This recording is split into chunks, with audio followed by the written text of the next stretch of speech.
Enterprise resource planning. First అది abbreviation చేస్తాను. ఈ ఎంటర్ప్రైజ్ రిసోర్స్ ప్లానింగ్లో అంటే యాక్చువల్లీ ఇది వరల్డ్ బ్యాంక్ ఫండ్స్ ద్వారా across all ULBs in the state ఒకటే ప్లాట్ఫామ్ మీదకి మున్సిపల్ సర్వీసెస్ ఏవైతే ఉన్నా అవన్నీ తీసుకురావడం ఒకటి. అదేవిధంగా మనం ఎక్స్పెండిచర్ సైడ్, రిసీట్ సైడే కాకుండా ఎక్స్పెండిచర్ సైడ్ కూడా అన్ని మున్సిపాలిటీస్లో ఒక కామన్ సాఫ్ట్వేర్ ప్రొవైడ్ చేసి తద్వారా మున్సిపల్ సర్వీసెస్ ప్రజలకు అందించాలని ఉద్దేశంతో ఇది వరల్డ్ బ్యాంక్ ప్రాజెక్ట్ ద్వారా మనకి శాంక్షన్ అయిన ప్రాజెక్ట్ ఇది. అంటే యాక్చువల్లీ ఈఆర్పి అంటే it is a common software for running the business.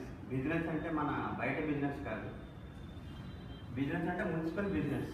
Municipal వ్యవహారాలు ఏవైతే ఉన్నాయో అవన్నీ కూడా సజావుగా సక్రమంగా జరగడానికి ఇది ఈ అప్లికేషన్ తోడ్పడుతుంది అన్నమాట. అంటే టోటల్గా it is the suit of applications of various applications అన్నమాట. దీంట్లో ఏంటంటే ఒక 24 మాడ్యూల్స్ వరకు ఈ సూట్లో ఉన్నాయి. అంటే 24 మాడ్యూల్స్లో ప్రాపర్టీ ట్యాక్స్ కావచ్చు, water charges, trade licence, advertisement tax, vehicle land tax,